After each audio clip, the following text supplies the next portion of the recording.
Okay so आज का session हमारा डार्क साइड ऑफ आर्किटेक्चर को लेके। हम लोग आर्किटेक्चर कर रहे हैं या फिर मे बी आप में से ऐसे स्टूडेंट्स होंगे जो आर्किटेक्चर में भी आ रहे हैं, या फिर आप में से मोस्टली ऐसे स्टूडेंट्स होंगे जो ऑलरेडी आर्किटेक्चर में है। कोई फर्स्ट ईयर में है, कोई सेकंड ईयर, कोई third year, fourth year, final, अलग अलग ईयर में अलग अलग हो सकता है कोई इसको पास आउट होने के बाद देख रहा हो। This is the reality of the architecture. अगर आप आर्किटेक्चर में हो या नहीं भी हो तो आपको रिलेटिव पता होनी चाहिए।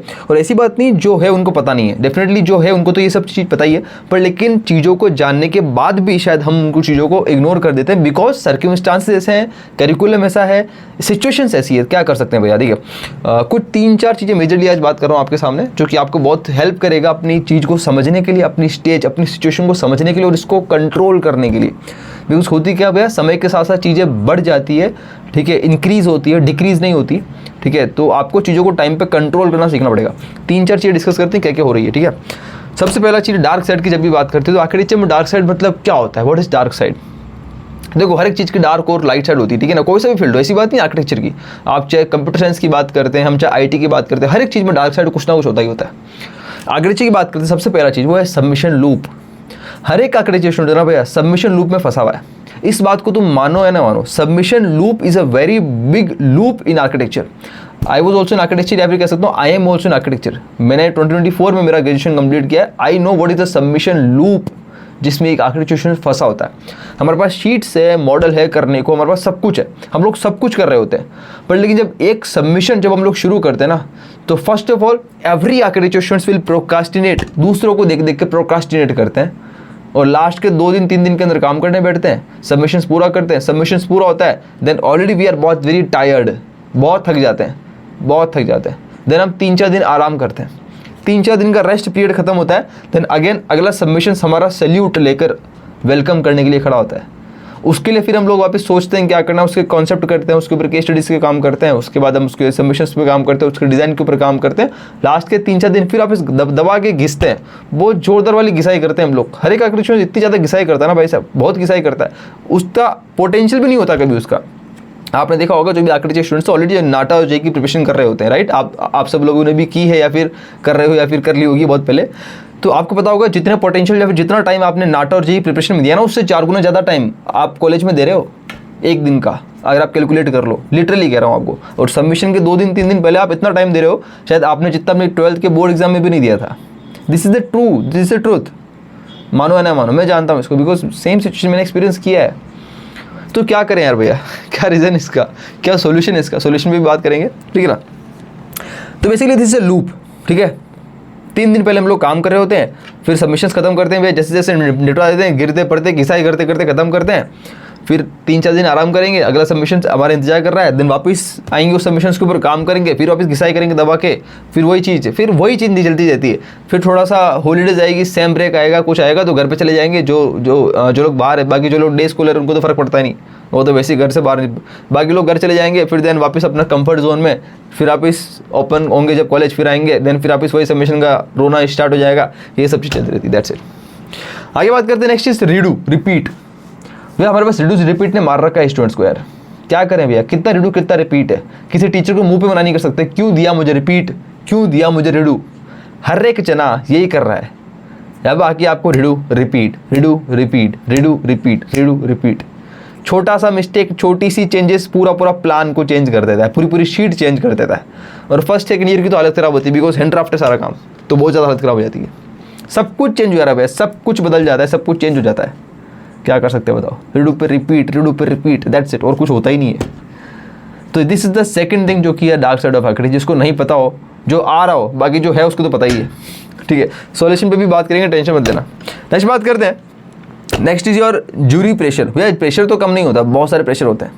जब हम काम कर रहे थे तब तो ठीक है, पर लेकिन जब सबमिशन देने का टाइम आया तब हमारे पास नेक्स्ट आता है जूरी। क्या करें भैया, कितनी प्रेशर है जूरी का। देखो जूरी में 2-3 चीज़ होती है। एक तो होता है स्टेज फियर, मुझे तो भैया बोलना ही नहीं आता। हमारे ग्रुप का सबमिशन होता है, हमारे लीडर को जिसको सबसे अच्छा बोलना आता है उसको हम आगे धक्का दे देते हैं, तो तू जा, तू काम कर। तो पहला होता है कि हमारे पास एक तो स्टेज फियर, उसको कम करने की ज़रूरत है। नंबर सेकंड इसमें हमारे पास होता है वो है पब्लिक क्रिटिसिज्म। लोग हंसी उड़ाएंगे, मजाक उड़ाएंगे, क्या करें। नेक्स्ट सबसे बड़ा इंपॉर्टेंट है वो हमारे हाथ में नहीं है, वो है टीचर का रोस्टिंग, है ना। Teacher roasting, professor roasted the students, teacher roasted students. क्या कर सकते हैं, that is not in our hand, पर लेकिन ये भी होता है। This is the major reason, this is the third dark side of architecture, कि जहाँ पर आपको बड़ी क्लास में आपका मजाक बनाया जाएगा, आपकी हंसी उड़ाई जाएगी अगर आपको कोई चीज़ नहीं आती तो। अगर आपको स्टेज फियर है तो लोग आपके ऊपर हंसेंगे। This is the dark side of architecture. जो आर्किटेक्चर में है उसको सब पता है, पर लेकिन भैया इसके लिए कोई स्टेप नहीं लेता। 1% ऐसे लोग होते हैं जो अपने लिए स्टेप लेते हैं, 1% होते हैं मेरे अकॉर्डिंग, जहाँ मैंने एक्सपीरियंस किया। 1% जन होते हैं आर्किटेक्चर के अंदर जो खुद के लिए कुछ करते हैं, जो नया सीखते हैं, जो इन सब डार्क साइड को पॉजिटिव साइड में कन्वर्ट कर देते हैं। वो 1% बच्चे होते हैं बस, टॉप 1% बच्चे। मैं किसी क्लास के टॉपर की बात नहीं कर रहा हूँ। 1% बच्चे होते हैं, भले वो टॉपर हो, चाहे एवरेज हो, चाहे बिलो एवरेज हो। 1% टॉपर ऐसे बच्चे होते हैं जो इस डार्क साइड को फेस करते हैं या फिर इससे चेंज करते हैं इसको पॉजिटिव साइड में, और उसको अपनी एक महानता बनाते हैं। और आई एम प्राउडली सेड कि उसमें से मैं एक हूँ, उसमें से मैं एक हूँ। नेक्स्ट बात करते हैं यार, वो है सॉफ्टवेयर प्रॉब्लम या फिर हमारी hand drafting problem, technical problem. काफ़ी चीज़ होती है, काफ़ी स्टूडेंट्स फर्स्ट सेकंड ईयर के अंदर जनरली हम लोग हैंड ड्राफ्ट कर रहे होते हैं, पर जब हम सेकंड ईयर एंडिंग या फिर थर्ड ईयर से जब हम लैपटॉप पे सब काम करते हैं तो जनरली यही होता है कि सबमिशन के एक दिन पहले ही टेक्निकल प्रॉब्लम सारी हमारे साथ आती है। एक दिन पहले लैपटॉप चलना बंद हो जाएगा।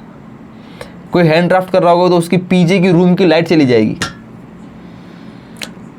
कटर का ब्लेड टूट जाएगी, कटर नहीं मिलेगा, पेंसिल नहीं मिलेगी, शीट फट जाएगी, शीट वाला दुकान बंद कर देगा, शीट कम पड़ जाएगी, कुछ भी हो जाएगा। लैपटॉप के अंदर कोई फाइल उड़ जाएगी, फाइल क्रैक हो जाएगी, मिस हो जाएगी, उड़ जाएगी, सब कुछ एक दिन 2 दिन पहले होगा। जानबूझकर होगा है? क्या लगता है आपको? जानबूझकर नहीं होता ये होता है बिकॉज हम लोग 3 दिन पहले ही तो उस बेचारे लैपटॉप के ऊपर दमादम मस्ती करने लगे हैं। बेचारा बाकी 10 दिन पहले तो लैपटॉप शांत पड़ा था। अगर हम आधे 2-3 घंटे रोज काम कर रहे होते तो लैपटॉप पे एक साथ प्रेशर नहीं आता। उस दिन लैपटॉप पे एक साथ प्रेशर आता है ना, इसलिए वो भी एक बार के लिए हार मान जाता है, भाई रुको यार थोड़ा सा मुझे भी सांस लेने दो भाई। वो होता है उसके साथ, दैट्स वाई। ऑलराइट, तो ये सब चीज़ काफ़ी इंपॉर्टेंट है, हमको चीज़ों को बैलेंस आउट करना बहुत जरूरी है। आने वाले टाइम में हम लोग करेंगे बात, बिकॉज ये सीरीज़ मैंने इसलिए स्टार्ट की ताकि मैं आपको मेरा एक्सपीरियंस के साथ साथ प्रॉब्लम के सॉल्यूशन दे सकूँ, क्या सॉल्यूशन हो सकते हैं। रोज़ रात को 12 बजे आपको वीडियो मिलती है अपने चैनल के ऊपर। नेक्स्ट बात करते हैं हमारे पास वो यार द लास्ट पॉइंट, वो यार we all are with the love with architecture. जो लोग हम कर रहे हैं ना, भले जो कोई गुस्से में कर रहा हो, आपको भले पसंद नहीं है, पर मोस्ट ऑफ द स्टूडेंट्स को इस चीज़ के साथ भी एक ना प्यार सा हो जाता है, अटैच सा हो जाता है। दोस्त most students are attached with this all nighters, work, sheets, design, एक अटैचमेंट हो जाता है, इसीलिए इस चीज़ को कंटिन्यू कर पाते हैं वो लोग। भले ही कोई गुस्से से कर रहा हो, कैसे भी कर रहा हो, पर काफ़ी स्टूडेंट्स को अटैचमेंट हो जाता है। और शायद वही इसी चीज़ को कहते हैं कि this is the beauty of architecture, this is the love beauty of architecture. किसी किसी के लिए ये भी डेफिनेशन होती है, तो किसी किसी के लिए डार्क साइड आर्किटेक्चर की ब्यूटी के रूप में निकल कर आ जाती है। सबका हर एक का नज़रिया अलग अलग देखने का, याद रखना।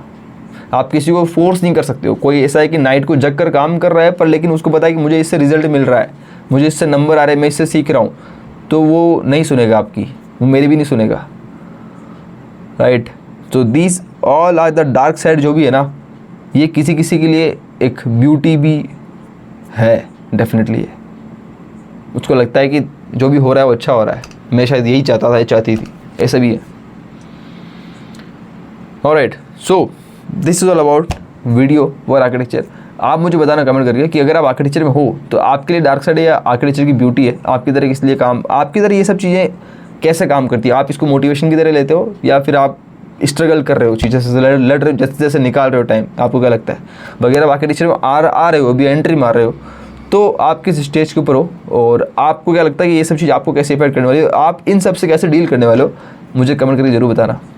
बाकी मैं आपको मिलता हूँ अगली वाली वीडियो में, तब तक के लिए thank you so much, take care, bye bye.